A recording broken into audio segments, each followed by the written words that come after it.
Okay जी। हमने quantum के previous class में ये कंक्लूजन निकाला था फोटो इलेक्ट्रिक इफेक्ट का। ठीक है, मैं एक दफा क्विक रिकैप कर देता हूँ। मैंने तीन मेजर कंक्लूजन आपको बताए थे। एक, मैंने आपसे कहा था अगर फ्रीक्वेंसी थ्रेशोल्ड फ्रीक्वेंसी से कम हो तो इलेक्ट्रॉन्स एमिट नहीं होते from the metal surface. Second, मैंने आपसे कहा था कि अगर आप फ्रीक्वेंसी को बढ़ाएंगे तो काइनेटिक एनर्जी ऑफ इलेक्ट्रॉन्स बढ़ेगी, नंबर ऑफ इलेक्ट्रॉन्स एमिटेड नहीं बढ़ते। और अगर हमने इंटेंसिटी को बढ़ाया था तो number of emitted electrons increase हुए थे, लेकिन उसकी इंटेंसिटी पे कोई चेंज नहीं आया था। ठीक है। अब बच्चों, यू नीड टू अंडरस्टैंड कि ये जो ऑब्जर्वेशंस है ना, इन्होंने पूरी फिजिक्स को हिला के रख दिया है। अब बहुत सारे लोग कहते हैं सर ऐसा क्या है इन ऑब्जर्वेशंस में, हमें तो ऐसा कुछ यूनिक नजर नहीं आ रहा। But that's the difference between how you think and how the scientist think. देखो, उनको ये बहुत यूनिक बात नजर आई। क्यों यूनिक नजर आई? क्योंकि इन ऑब्जर्वेशन से उन्हें ये लगा, उनके लगा क्या, बल्कि इनफैक्ट अब तो ये एक एक फैक्ट है, अब हमें पता है फॉर अ फैक्ट कि ये वेव बिहेवियर नहीं है। यानी ये जो रेडिएशंस हैं, like example light, they are not behaving like waves. ये पार्टिकल बिहेवियर है। पार्टिकल ऐसे बिहेव करते हैं। अच्छा, पहली बात कि आपको एक एक करके मैं समझाता हूँ। स्पेशली ये जो दो पॉइंट्स है ना, फ्रीक्वेंसी और इंटेंसिटी वाला, ये देखो सबसे इंपॉर्टेंट होता है। एग्जामिनर जब भी आपसे पूछता है ना कि एक्सप्लेन करें how is this a particle behaviour, तो आप इन दोनों से इस बात को प्रूव करते हैं, फ्रीक्वेंसी वाली बात से और इंटेंसिटी वाली बात से। अब जरा मेरी बात गौर से सुनना, ठीक है? इसको समझ जाओगे तो ये तुम्हारे लिए बहुत आसान हो जाएगा। देखिए, वेव बिहेवियर क्या है। पहले वेव बिहेवियर ये है, अगर आप मुझसे कहते हैं sir what is wave behaviour, wave behaviour ये है कि अगर मैं इंटेंसिटी को इंक्रीज करता हूं। इंटेंसिटी इंक्रीज का मतलब क्या होता है? इंटेंसिटी इंक्रीज का मतलब है एनर्जी इंक्रीज होती है ना। Energy per unit time, per unit area, per unit time, per unit area, area increase होता है। ठीक है। सो एनर्जी इंटेंसिटी इंक्रीज करने का मतलब ये होता है कि energy per unit time, per unit area increase होती है। देखो, एक लोअर इंटेंसिटी की जो वेव होती है ना, उसका एम्पलीट्यूड छोटा होता है। अब सपोज करो एक लोअर इंटेंसिटी की वेव आके इस मेटल सरफेस को टकरा रही है। ठीक है। अब according to the classical wave theory, ठीक है, जिसको हम वेव क्वांटम मैकेनिक्स कहते हैं, वेव मैकेनिक्स कहते हैं, क्वांटम नहीं, सॉरी, वेव मैकेनिक्स। तो जब ये वेव आके टकराएगी इससे, तो जाहिर है ये इलेक्ट्रॉन्स को बाहर निकालेगी। लेकिन अगर एक हाई इंटेंसिटी की वेव आके टकराएगी, सो आप ये एक्सपेक्ट करते हैं कि जब ये इलेक्ट्रॉन को बाहर निकालेगी तो उसकी काइनेटिक एनर्जी इंक्रीज हो जानी चाहिए, ज्यादा होनी चाहिए, और इसकी काइनेटिक एनर्जी जो है ना वो लोअर होनी चाहिए। क्यों? सिंपल सी बात है यार, एक कम एनर्जी की वेव आके टकराएगी तो जो इलेक्ट्रॉन निकलेगा वो भी कम एनर्जी से निकलेगा। एक ज्यादा एनर्जी की वेव आके टकराएगी तो जो इलेक्ट्रॉन बाहर आएगा वो भी ज्यादा एनर्जी का आएगा। Simple wave explanation. अच्छा, मैं बच्चों को इसकी बड़ी एक डेली लाइफ एनालॉजी देता हूँ आपको समझने के लिए, कि आप समंदर पे बैठे हुए हैं और एक लहर आई जिसका एम्पलीट्यूड छोटा है। अच्छा, याद रखिएगा कि इंटेंसिटी को हम एएस में पढ़कर आए हैं, is directly proportional to the square of the amplitude. So जब एम्पलीट्यूड बड़ा होता है ना, तो मतलब इंटेंसिटी ऑटोमेटिकली बड़ी होती है। अब आप बैठे हुए हैं समंदर पे, एक वेव आई और उसने आपको टक्कर मारी और आप दूर जाके गिरे। यानी आप एकदम जो है ना वो आपकी काइनेटिक एनर्जी, जो वेव ने आपको टक्कर मारी है उसकी वजह से आपके अंदर जो काइनेटिक एनर्जी ट्रांसफर हुई है, उसकी वजह से आप पीछे जाते हैं, पुश होते हैं। अब आपने कभी ऑब्जर्व किया है जब एक बड़ी वेव आती है, लार्जर एम्पलीट्यूड की, ज्यादा इंटेंसिटी की वेव, वो आपको जब आगे टक्कर मारती है तो आप ज्यादा तेजी से पीछे जाते हैं। तो but same common sense scientist यही एक्सपेक्ट कर रहे थे कि जब आप इंटेंसिटी बढ़ाएंगे तो वो एक्सपेक्ट कर रहे थे कि ज्यादा काइनेटिक एनर्जी बढ़ती, पार्टिकल, ये जो इलेक्ट्रॉन्स निकलने वाले उनकी काइनेटिक एनर्जी ज्यादा होती, लेकिन ऐसा होता ही नहीं है। यहाँ पर देखिए मैंने क्या लिखा था, जब आप इंटेंसिटी बढ़ाते हैं no change in kinetic energy of electrons, this is not wave behaviour, ये वेव बिहेवियर है ही नहीं। ठीक है, अच्छा अब अगली बात समझें, दूसरी, फ्रीक्वेंसी इंक्रीज करने का क्या मतलब है? फ्रीक्वेंसी इंक्रीज, देखो फ्रीक्वेंसी इंक्रीज करने का मतलब होता है मोर number of waves per unit time, waves per unit time. ठीक है, मोर number of waves per unit time, ये मतलब होता है ना फ्रीक्वेंसी बढ़ाने का। अब आप सोचें वेव बिहेवियर, ये वेव बिहेवियर है, अब अगर ये वेव बिहेवियर होता तो आप क्या एक्सपेक्ट करते? देखिए सुने, लो फ्रीक्वेंसी है, लो फ्रीक्वेंसी का मतलब होता है लेस नंबर ऑफ वेव्स।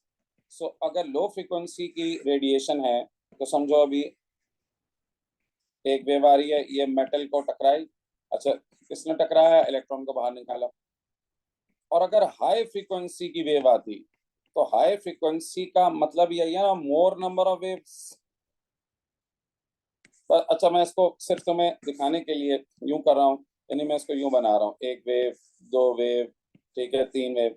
अब जब ये ज्यादा नंबर ऑफ वेव्स आएंगी तो आप ज्यादा नंबर ऑफ इलेक्ट्रॉन एक्सपेक्ट करेंगे ना बाहर आएंगे। फ्रीक्वेंसी होती है ये, ज्यादा फ्रीक्वेंसी का मतलब है ज्यादा वेव्स, यानी यूं समझो कि अगर तुम वही समंदर पे बैठे हुए हो, ठीक है, और तुम्हें एक सेकंड में एक वेव आके टक्कर मारी, तुम एक दफा पीछे जाओगे, लेकिन अगर तुम्हें एक सेकंड में पांच वेव्स आके टक्कर मारी तो तुम पांच दफा जाओगे ना पीछे। तो साइंटिस्ट एक्सपेक्ट कर रहे थे कि जब आप फ्रीक्वेंसी बढ़ाते हैं तो फ्रीक्वेंसी बढ़ाने से नंबर ऑफ वेव्स बढ़ती हैं, जब नंबर ऑफ वेव्स बढ़ती हैं तो बेसिकली क्या होता है, उससे आप एक्सपेक्ट करें नंबर ऑफ इलेक्ट्रॉन्स जो बाहर आए वो बढ़ने चाहिए, लेकिन बच्चों यहाँ ऐसा होता ही नहीं है। यहाँ जब आप फ्रीक्वेंसी बढ़ाते हैं तो no change in the number of electrons emitted. ठीक है, अच्छा भाई, so according to classic wave theory ये वेव बिहेवियर नहीं है। अब ये क्या है फिर अगर ये वेव बिहेवियर नहीं है? बच्चों उन्होंने ये कहा कि दिस इज पार्टिकल बिहेवियर। हाँ, ये पार्टिकल बिहेवियर है। अब सुने ये पार्टिकल बिहेवियर कैसे है। पार्टिकल बिहेवियर उन्होंने कहा कि ये जो फोटॉन्स होते हैं ना रेडिएशन के, अब मेरी बात पूरी गौर से सुनिएगा, ये इलेक्ट्रॉन है ना, सो एक photon, one photon which is behaving like a particle, वो जब एक इलेक्ट्रॉन को आके टक्कर मारता है तो देखें अब इसकी एक्सप्लेनेशन क्या है, वो जब एक इलेक्ट्रॉन को आके टक्कर मारता है ना सो अपने मोमेंटम को ट्रांसफर करता है। अब अगर उसने इतना मोमेंटम ट्रांसफर कर दिया कि ये बाहर आए तो इलेक्ट्रॉन बाहर आ जाएगा, वरना ये बाहर ही नहीं आएगा। ठीक है, अब आप कहेंगे सर इलेक्ट्रोमैग्नेटिक रेडिएशन का मोमेंटम कैसे हो सकता है? जी बिल्कुल हो सकता है, अब यही तो मॉडर्न फिजिक्स है। अच्छा बच्चे कहते हैं लेकिन सर उसका इलेक्ट्रोमैग्नेटिक रेडिएशन का तो मास ही नहीं होता, जब मास ही नहीं होता तो मोमेंटम भी नहीं होता। बच्चों इसके लिए मोमेंटम के लिए हमें एक दूसरा एक्सप्रेशन यूज करना पड़ेगा, इसका मोमेंटम वो वाले फॉर्मूले से एमवी से नहीं निकलेगा। ठीक है, अच्छा अब फिर से समझा रहा हूं, अब how is this a particle behaviour. तो कंक्लूजन ये निकला कि भाई ये जो फोटॉन्स होते हैं ना ये पार्टिकल्स होते हैं। ठीक है, अब जब ये पार्टिकल्स होते हैं ना तो आप जब इसकी एनर्जी बढ़ा, फ्रीक्वेंसी बढ़ाते हैं तो एक्चुअली इसकी एनर्जी बढ़ती है। याद है ना मैंने आपसे कहा था पिछली क्लास में कि फोटॉन की जो एनर्जी होती है वो डायरेक्टली प्रोपोर्शनल होती है फ्रीक्वेंसी से। तो यहाँ पर फ्रीक्वेंसी बढ़ने से नंबर ऑफ वेव्स नहीं बढ़ रही, एक्चुअली फोटोन की एनर्जी बढ़ रही है। Now this is not wave behaviour, ये बिल्कुल वेव बिहेवियर है ही नहीं। ठीक है, ये पार्टिकल बिहेवियर है। तो जब आपने फ्रीक्वेंसी बढ़ाई तो उसकी एनर्जी बढ़ी फोटोन की, जब उसकी एनर्जी बढ़ती है तो ज्यादा एनर्जी से आकर टक्कर मारता है टपाक इलेक्ट्रॉन को। अच्छा ये बात भी हो यार को, ये पूरी एनर्जी ट्रांसफर कर देता है अपनी इलेक्ट्रॉन की, ये नहीं होता 50% ट्रांसफर करे 60% ट्रांसफर करे, पूरी करता है। ठीक है, ये भी हमने ऑब्जर्व किया, ये भी क्वांटम मैकेनिक्स है कि फोटोन पूरी एनर्जी 100% ट्रांसफर कर देता है। और जाहिर है जितनी ज्यादा एनर्जी ट्रांसफर करेगा उतनी ज्यादा एनर्जी से इलेक्ट्रॉन बाहर आएगा, इसलिए फ्रीक्वेंसी बढ़ाने से ज्यादा काइनेटिक एनर्जी के इलेक्ट्रॉन्स बाहर आते हैं। द काइनेटिक एनर्जी, यहाँ पे क्या लिखा हुआ है, द काइनेटिक एनर्जी इंक्रीजेस, ये kinetic energy of electron increases. ठीक है, अगर ये वेव होती ना तो फ्रीक्वेंसी बढ़ाने से ज्यादा इलेक्ट्रॉन आते, क्यों? क्योंकि अभी मैंने आपसे कहा फ्रीक्वेंसी बढ़ाने से नंबर ऑफ वेव्स बढ़ती, नंबर ऑफ वेव से नंबर ऑफ इलेक्ट्रॉन्स एमिटेड बढ़ते, लेकिन ऐसा नहीं होता। यहाँ फ्रीक्वेंसी बढ़ाने से एनर्जी बढ़ती है, समझो एनर्जी बढ़ती है मतलब मोमेंटम बढ़ जाता है फोटोन का, वो ज्यादा जोर से टक्कर मारता है इलेक्ट्रॉन को, ज्यादा मोमेंटम ट्रांसफर करता है, ज्यादा एनर्जी ट्रांसफर करता है और इस इलेक्ट्रॉन को एमिट करा देता है बाहर। ठीक है, सबको बात समझ में आ गई? अच्छा, दूसरी बात, अब जब आप इंटेंसिटी बढ़ाते हैं ना, इंटेंसिटी यहाँ पर, तो इंटेंसिटी बढ़ाने का मतलब बेसिकली बच्चों यहाँ पर डिफरेंट होता है। यहाँ पर इंटेंसिटी बढ़ाने का मतलब होता है, देखो पार्टिकल बिहेवियर, अब मैं आपको बताता हूँ पार्टिकल बिहेवियर क्या है। पार्टिकल बिहेवियर, पहले तो मैंने आपसे क्या कहा कि फ्रीक्वेंसी इंक्रीज इंक्रीज हुई, सो फ्रीक्वेंसी इंक्रीज करने का मतलब क्या हुआ कि एनर्जी ऑफ फोटोन इंक्रीज हुआ, फोटोन इंक्रीज। अच्छा अभी मैं आपको दिखाऊंगा कि एनर्जी ऑफ फोटोन बढ़ने से ना मोमेंटम भी बढ़ता है, मैं आगे जाकर बताऊंगा, और इससे kinetic energy of electrons increase होती है। ये पहली बात हो गई। अब दूसरी बात, इंटेंसिटी बढ़ाने से यहां पर उल्टा होता है। यहां पर इंटेंसिटी इंक्रीज करने का मतलब बच्चों पता है क्या होता है पार्टिकल बिहेवियर में? इंटेंसिटी इंक्रीज करने का मतलब नंबर ऑफ फोटॉन्स बढ़ाना, number of photons per unit time बढ़ाना, यूनिट टाइम इंक्रीजेस, यानी एक सेकेंड में ज्यादा फोटॉन्स आके टकराते हैं, इंक्रीजेस। वेव बिहेवियर में इंटेंसिटी का ये मतलब नहीं होता। वेव बिहेवियर के अंदर आप कहेंगे उसमें नंबर ऑफ वेव्स नहीं बढ़ती हैं, वो फ्रीक्वेंसी बढ़ाने से बढ़ती हैं। वेव में इंटेंसिटी बढ़ाने से उसकी एनर्जी बढ़ती है, यहाँ पर एनर्जी नहीं बढ़ती, नंबर ऑफ फोटॉन्स बढ़ते हैं। ठीक है, तो अब देखो, अब जब ज्यादा फोटॉन्स एक आके टकराएंगे एक ही दफा यूं करके, तो सर ज्यादा इलेक्ट्रॉन बाहर आएंगे ना। यानी अगर एक सेकंड में पहले 5 फोटॉन टकरा रहे थे तो 5 इलेक्ट्रॉन बाहर आ रहे थे, अब एक सेकंड में 10 फोटॉन टकरा रहे हैं तो 10 इलेक्ट्रॉन बाहर आएंगे। इसीलिए फोटो इलेक्ट्रिक इफेक्ट में, फोटो इलेक्ट्रिक इफेक्ट में जब आप इंटेंसिटी बढ़ाते हैं so number of emitted electrons बढ़ जाते हैं। ठीक है बच्चों, सबको समझ में आई? कंक्लूजन कर रहा हूँ, ठीक है, इसको बिल्कुल क्लियर कर लें। अब बस फाइनल कंक्लूजन कर रहा हूँ। फाइनल कंक्लूजन बच्चों ये है कि फोटो इलेक्ट्रिक इफेक्ट एक्सपेरिमेंट ने हमें ये कंक्लूजन दे दिया कि ये जो रेडिएशंस होती हैं, रेडिएशन, ये बिहेव करती हैं like particles and not like waves. ठीक है, कैसे, ये मैं आप लोगों को एक दफा बताता हूँ। अगर ये वेव होती तो इंटेंसिटी बढ़ाने से, क्योंकि वेव का एम्पलीट्यूड बढ़ता है एनर्जी बढ़ती है, तो आप एक्सपेक्ट करते हैं कि जो इलेक्ट्रॉन्स बाहर आते हैं वो ज्यादा काइनेटिक एनर्जी के आते हैं, लेकिन ऐसा नहीं होता। ठीक है, सिमिलरली फ्रीक्वेंसी बढ़ाने से, क्योंकि नंबर ऑफ वेव्स बढ़ती हैं पर यूनिट टाइम, तो आप एक्सपेक्ट करते हैं कि जितनी ज्यादा वेव्स आके टकराएंगी पर यूनिट टाइम उतने ज्यादा इलेक्ट्रॉन्स बाहर आएंगे, लेकिन ऐसा नहीं होता। इनफैक्ट उन्होंने, साइंटिस्ट ने कंक्लूड किया ये पार्टिकल बिहेवियर है। अब बच्चों ये पार्टिकल बिहेवियर कैसे है? जैसे ही मैं फ्रीक्वेंसी बढ़ाता हूँ, पार्टिकल बिहेवियर ये कहता है कि फ्रीक्वेंसी का नंबर ऑफ वेव से कोई ताल्लुक नहीं है। इनफैक्ट फ्रीक्वेंसी क्या करती है, जो पार्टिकल है फोटॉन, उसकी एनर्जी बढ़ा देती है, या समझो उसका मोमेंटम बढ़ा देती है। तो जितनी ज्यादा एनर्जी से वो फोटोन आके टकराता है इलेक्ट्रॉन को, वो अपनी एनर्जी ट्रांसफर कर देता है उसमें 100%, और इलेक्ट्रॉन बाहर आ जाता है। ठीक है, और जब मैं इंटेंसिटी बढ़ाता हूँ ना, तो इंटेंसिटी बढ़ाने का मतलब ये होता है यहाँ पे नंबर ऑफ फोटॉन्स बढ़ जाते हैं पर यूनिट टाइम।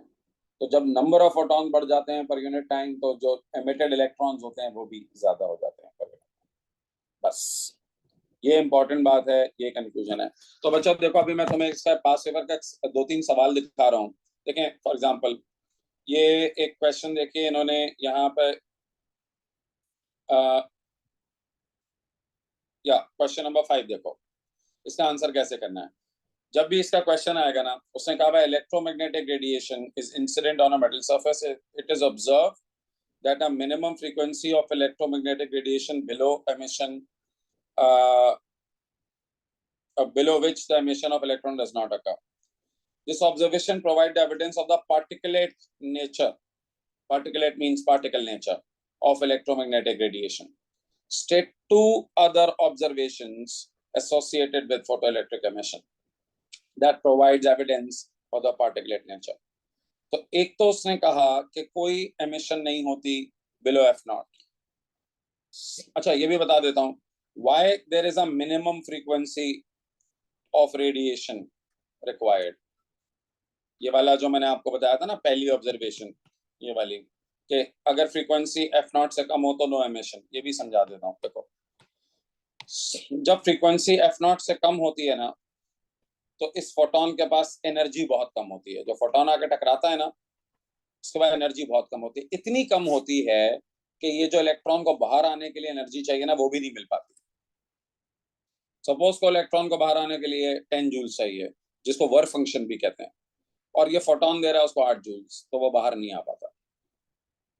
ठीक है, तो इसलिए जब फ्रीक्वेंसी एफ नॉट से कम होती है तो कोई एमिशन नहीं होती। ठीक है, अब देखिए वो कह रहा है कि दो और ऑब्जर्वेशंस बताओ।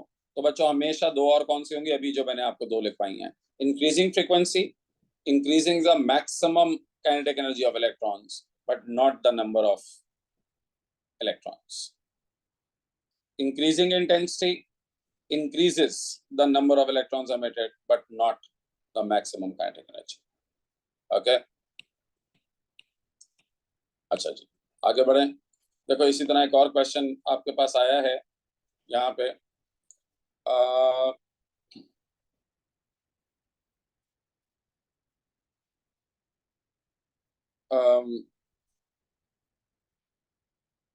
अच्छा चलिए, बाकी फिर तो मैं आगे आगे जाकर अभी आपको और पास पेपर्स के क्वेश्चन तो खैर मैं अभी आगे डील करूंगा ही। और भी हैं क्वेश्चंस आप आगे नजर आ जाएंगे जिसके अंदर ये वाला काफी दफा पूछा जाता है। या दिस वन देखो, इस क्वेश्चन का पार्ट सी देखो। The intensity of electromagnetic radiation of one particular frequency is increased. State and explain the change, if any, in the maximum kinetic energy. देखो इंटेंसिटी बढ़ाने से बच्चों मैक्सिमम काइनेटिक एनर्जी नहीं बढ़ती, तो no change, because maximum kinetic energy depends on frequency. Rate of emission वो बढ़ जाता है। ठीक है, चलिए ये बात हो गई, समझ में आ गई। अच्छा ये भी देख लो, टेबल है, उसने कहा reduce intensity at constant frequency. Intensity कम करोगे तो number of electrons, rate of emission कम हो जाएगी, लेकिन maximum speed, direct kinetic energy नहीं चेंज होगी तो स्पीड भी नहीं चेंज होगी। फ्रीक्वेंसी बढ़ाओगे तो फ्रीक्वेंसी बढ़ाने से क्या होगा, मैक्सिमम काइनेटिक एनर्जी बढ़ेगी तो स्पीड भी बढ़ेगी। लेकिन अच्छा उसमें लिखा हुआ है लेकिन एट कांस्टेंट इंटेंसिटी। बच्चों अब ये बड़ा इंपॉर्टेंट है, देखो अगर तुमने फ्रीक्वेंसी बढ़ाई और इंटेंसिटी कांस्टेंट रखी, तो इंटेंसिटी कांस्टेंट कैसे हो सकती है। देखो इंटेंसिटी क्या होती है, इंटेंसिटी को समझो कि कितनी एनर्जी ट्रांसफर हो रही है, तो आपको नंबर ऑफ फोटॉन्स कम करने पड़ेंगे ना इंटेंसिटी कांस्टेंट करने के लिए, क्योंकि देखो फ्रीक्वेंसी बढ़ गई तो एक फोटॉन की एनर्जी बढ़ गई है। अब जब फोटॉन की एनर्जी बढ़ गई है, और आप देखो मिसाल के तौर पे आपको टोटल 20 जूल एनर्जी ट्रांसफर करनी है 1 सेकेंड में किसी भी एरिया के ऊपर। ठीक है, आपके पास 2 जूल्स के फोटॉन्स हैं, तो ऐसे 10 फोटॉन्स जाके जब टकराएंगे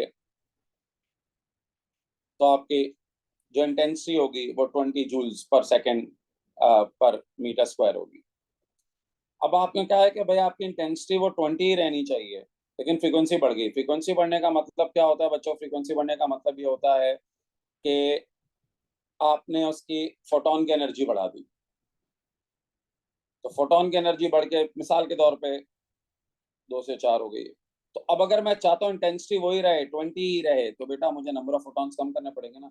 अब जाहिर है यहाँ पर हमारे पास 5 फोटॉन्स होंगे, तो तभी इंटेंसिटी आपकी सेम रहेगी 20। ठीक है। सो जब मैंने फ्रीक्वेंसी बढ़ाई तो जाहिर है उसी इंटेंसिटी को रखने के लिए मुझे नंबर ऑफ फोटॉन्स कम करने पड़ेंगे। तो जितने कम फोटॉन्स टकराएंगे उतना रेट ऑफ एमिटेड इलेक्ट्रॉन्स कम होगा। समझ रहे हो? अच्छा, अगर ये सिर्फ होता ना फ्रीक्वेंसी इंक्रीजेस, ये नहीं होता एट कांस्टेंट इंटेंसिटी, तो हम ये कहते हैं कि इंक्रीज और इसको लिखते सेम। लेकिन क्योंकि यहाँ पे लिखा हुआ है कि आपको कांस्टेंट इंटेंसिटी चाहिए, तो कांस्टेंट इंटेंसिटी का मतलब एनर्जी ट्रांसफर जो है ना वो पुरानी वाली होनी चाहिए। तो एनर्जी अगर आपको उतनी चाहिए और आपने एक फोटोन की एनर्जी बढ़ा दी है, तो जाहिर है नंबर ऑफ फोटॉन्स कम करने पड़ेंगे आपको। ठीक है। So I hope I made my point clear. बहरहाल अभी इसके और क्वेश्चंस भी जब हम पास्ट पेपर की क्लास करेंगे तो उसके अंदर हम डील कर लेंगे। फिलहाल तो ये बात आप लोगों को समझ में आ गई होगी। ठीक है, चलिए। ओके, नाउ अच्छा, अब आप लोगों ने मेरे मुंह से वर्ड सुना कि ये जो मोमेंटम है, ये मोमेंटम किसी भी फोटोन का वो कैसे निकलेगा? क्योंकि अभी मैंने आपसे कहा कि फोटोन तो रेडिएशन, इलेक्ट्रोमैग्नेटिक रेडिएशन से आते हैं ना, और उनका मास तो होता नहीं है, तो फिर उसका मोमेंटम कैसे आएगा? तो बच्चों एक इक्वेशन सजेस्ट की गई। नाउ इसको हम कहते हैं to determine momentum, to determine momentum एक इक्वेशन सजेस्ट की गई of photons P is equal to h upon lambda, where P is the momentum of photons and lambda is the wavelength of radiation of radiation। ठीक है। तो बस इसके अंदर आपने क्या करना है, अगर एग्जामिनर आपको कह दे कि किसी भी रेडिएशन, एग्जांपल अगर wavelength of a radiation is वही 4 × 10⁻⁷ मीटर्स, तो व्हाट इज द मोमेंटम? आप इस फॉर्मूले में पुट कर देंगे P is equal to 6.63 × 10⁻34 Planck's constant की वैल्यू डिवाइडेड बाय उसकी वेवलेंथ। ठीक है, जो भी आंसर आएगा वो उसका मोमेंटम होगा पार्टिकल का। ठीक है, जाहिर है वो मोमेंटम बहुत कम होगा, बहुत छोटा होगा, लेकिन होगा जरूर 12 मोमेंटम। ठीक है, तो ये एक कॉन्सेप्ट है जो मोमेंटम को कैलकुलेट करने के लिए फॉर्मूला सजेस्ट किया। अच्छा, अब मैं आपको बड़ी इंटरेस्टिंग बात बताऊं। जब ये फोटो इलेक्ट्रिक इफेक्ट स्टडी किया जा रहा था ना, तो एक फ्रेंच फिजिस्ट था। अच्छा, इसको हम पाकिस्तानी या हम लोग इंडियंस या जितने भी बेसिकली सब कॉन्टिनेंट के लोग, हम तो डी ब्रॉगले कहते हैं, डी डी ब्रॉगले। पर आप ये फ्रेंच जो प्रोनाउंसिएशन होता है ना, वो बहुत डिफरेंट होता है, de Broglie. So mind my pronunciation. ये डी ब्रॉगले वेवलेंथ। अच्छा, ये डिब्रॉले, ये ब्रॉले ऐसे प्रोनाउंस करते हैं जी, ये ब्रॉय ब्रॉय ऐसे ब्रॉय। ठीक है, डिब्रॉय। इसका करेक्ट प्रोनाउंसिएशन आप चाहें तो सुन लीजिएगा, बट मेरा अंदाजा है ये डिब्रॉय के नाम इस तरह से प्रोनाउंस करता है। एनीवेज, ये फ्रेंच फिजिस्ट ना, इसने एक दुनिया से अलग ही कहानी निकाली। अच्छा, सारी दुनिया अभी इसी चक्कर में लगी हुई थी कि यार ये जो इलेक्ट्रोमैग्नेटिक रेडिएशन है, ये पार्टिकल बिहेवियर शो करिए। They were so fascinated by this new discovery कि उन्होंने इस तरफ सोचा ही नहीं। इन भाई ने एक अलग ही कहानी निकाली। इन्होंने कहा कि भाई कि जैसे ये रेडिएशंस जो कि हम हमेशा से वेव समझते आ रहे थे, ये पार्टिकल बिहेवियर शो करने लग गई। इसी तरह पार्टिकल लाइक इलेक्ट्रॉन्स भी तो वेव बिहेवियर शो कर सकते हैं।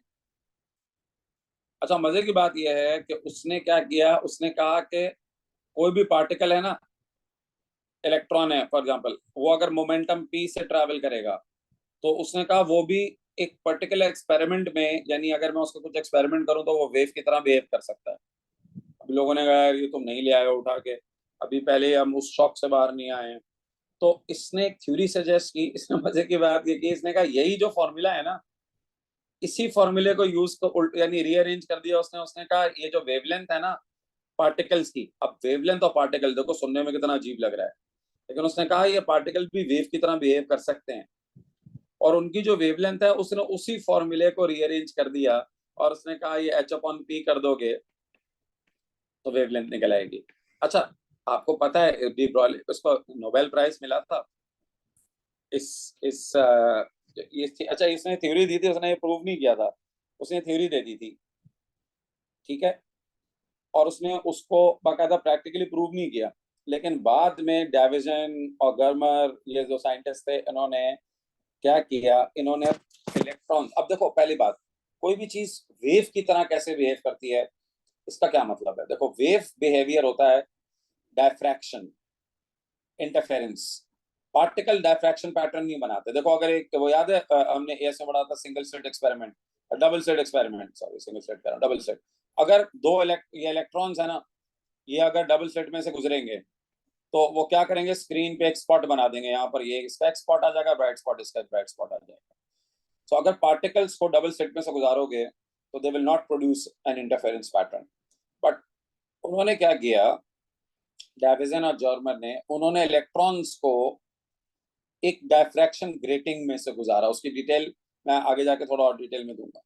उन्होंने जब इलेक्ट्रॉन्स की बीम ऑफ इलेक्ट्रॉन्स को जब एक डायफ्रैक्शन ग्रेटिंग में से गुजारा, they observe after a lot of calculation and studies and repetition, ये नहीं कि फौरन आ गया, they observed a well formed interference pattern। इस तरह से एक इंटरफेरेंस पैटर्न आपको dark bright dark bright dark bright fringes उनको ऑब्टेन हुई थी स्क्रीन के ऊपर। और इंटरेस्टिंगली जब उन्होंने उसकी कैलकुलेशन की तो उसका जो मोमेंटम निकाला जा रहा है पहले इनका, और मोमेंटम से वेवलेंथ, आपको याद होगा ना, डबल ये डायफ्रैक्शन ग्रेटिंग से आप वेवलेंथ निकाल सकते थे, n lambda is equal to d sine theta वाले फॉर्मूले से, ठीक है। अच्छा, ये कैलकुलेशन अभी हमारे सिलेबस में नहीं है इस वाले फॉर्मूले से A2 में, लेकिन मैं आपको बता रहा हूँ हम एक्सपेरिमेंट से वेवलेंथ निकाल सकते हैं। तो जब उन्होंने वेवलेंथ निकाल के देखी तो वाकई वो वेवलेंथ इसी के बराबर आई जो डी ब्रॉगली ने सजेस्ट किया था कि ये फॉर्मूला जो है वो वेवलेंथ निकालने के लिए भी निकल सकता है पार्टिकल्स के, ठीक है। अच्छा, हालांकि लोगों ने देखे आज तक, यानी साइंस के अंदर अगर आप हिस्ट्री पढ़े ना, तो उस जमाने में बहुत सारे लोगों ने कहा था यार ये तो डी ब्रॉगली ने बड़ा आसान काम किया, इसी इक्वेशन को रीअरेंज कर दिया इसने, तो कोई नया कमाल का काम नहीं किया। लेकिन भाई अब आप कहेंगे इसको नोबेल प्राइज किस बात का मिला है, सर ये सोचना भी इटसेल्फ एक कमाल का काम है ना, कि वही इक्वेशन उल्टी भी लग सकती है, पार्टिकल्स पे भी लग सकती है, ठीक है। तो डी ब्रॉगली ने एक बात कही, उसने कहा हर रेडिएशन पार्टिकल की तरह बिहेव कर सकती है, या हर वेव पार्टिकल की तरह बिहेव कर सकती है, और हर पार्टिकल वेव की तरह बिहेव कर सकता है इन डिफरेंट एक्सपेरिमेंट्स। ये नहीं कि हर वक्त, यानी आप ये एक्सपेक्ट ना करें इलेक्ट्रॉन हर वक्त वेव की तरह बिहेव करेगा, ना आप ये एक्सपेक्ट करें कि लाइट हर दफा जो है वो पार्टिकल की तरह बिहेव करेगी, ठीक है। सो तो ये मैं आप लोगों को जरा बता दूं, तो डी ब्रॉले अच्छा, इसको प्रोनाउंस करना भाई हमारे लिए डी ब्रॉगले ठीक है, ठीक है। तुम लोग को तो एग्जाम में जाके लिखना ही है ना, तुम लोग को कौन सा बोलना है बस, ठीक है। तो स्पेलिंग भी उसके यही है, ठीक है। सो डी ब्रोए ने जो ये बात कही ना, ये मैं आपको दिखा देता हूँ। तो डी ब्रॉगले का he suggested that for all particle and waves this equation is applicable, ठीक है। उसने कहा जो वेवलेंथ होती है ना वो इनवर्सली प्रोपोर्शनल होती है टू मोमेंटम, ठीक है। सो ये हर पार्टिकल और वेव के लिए एप्लीकेबल है। अच्छा, अब देखो बच्चों, एक इसी में अभी आपको दिखाता हूँ। सो de Broglie suggested that particle example electrons can also show wave behavior। फिर later on Davisson and Germer ने जो ना उसको लेटर प्रूव कर दिया था, उसके बारे में खैर अभी मैं थोड़ा सा आगे जाके बात करता हूँ। तो जब ये प्रूव हो गया था तो फिर जाहिर है इसको नोबेल प्राइज मिला था डी ब्रॉगली को इस इक्वेशन को सजेस्ट करने पे। बहरहाल, अच्छा, इस इक्वेशन को थोड़ा सा हम आगे लेके चलते हैं बच्चों इसी इक्वेशन को जरा हम यूं लिखें, देखो सिंस वेवलेंथ जो होती है वो v अपॉन एफ के बराबर भी होती है या वही c अपॉन एफ, तो देयरफॉर आप ये भी लिख सकते हैं ना कि h ये है। अब लेमडा की जगह मैं लिख दूं c upon F h upon p, ठीक है। अच्छा, मोमेंटम को सब्जेक्ट बना दिया मैंने, ये मोमेंटम को सब्जेक्ट बना दिया, सही है। एक तो ये फॉर्मूला हो गया, तो मोमेंटम जो है वो Planck's constant multiply by frequency upon speed, इससे भी निकल सकता है। अच्छा, आगे बढ़ते हैं। अच्छा, स्पीड सी, अभी ये स्पीड किसकी है? रेडिएशन की, ठीक है। एंड आपको मालूम है कि जो एनर्जी होती है फोटोन की, उसका फॉर्मूला होता है एच एफ। तो इस एच एफ की जगह मैं क्या लिख सकता हूं? मैं एच एफ की जगह लिख सकता हूं एनर्जी अपॉन स्पीड, ठीक है। तो आप ये देखें कि मोमेंटम डायरेक्टली प्रोपोर्शनल हो गया फ्रीक्वेंसी से, मोमेंटम फ्रीक्वेंसी से प्रोपोर्शनल हो गया, क्योंकि आपको पता है एच और सी तो कांस्टेंट रहता है, और मोमेंटम एनर्जी से भी प्रोपोर्शनल हो गया ना, क्योंकि आपको पता है सी कांस्टेंट रहता है। तो यही बात मैंने आपको पीछे समझाई थी ना, कि जब आप फ्रीक्वेंसी बढ़ाते हैं तो एनर्जी बढ़ती है फोटोन की, और एनर्जी बढ़ती है तो मोमेंटम बढ़ता है फोटोन का। तो ज्यादा मोमेंटम के फोटॉन्स होते हैं जिनकी फ्रीक्वेंसी ज्यादा होती है, क्यों? क्योंकि उनकी एनर्जी ज्यादा होती है, सिंपल। ठीक है बच्चों, समझ में आ गया ये सबको? चलें, तो this is photo electric effect for you. ये फोटो इलेक्ट्रिक इफेक्ट और इसका जो है ना वो पूरा हम लोगों ने डिस्कशन कर लिया। All clear? चलें, अगली क्लास में फिर इसको मैं डिटेल में डिस्कस और करूंगा, डी ब्रोले और रिलेशनशिप बना।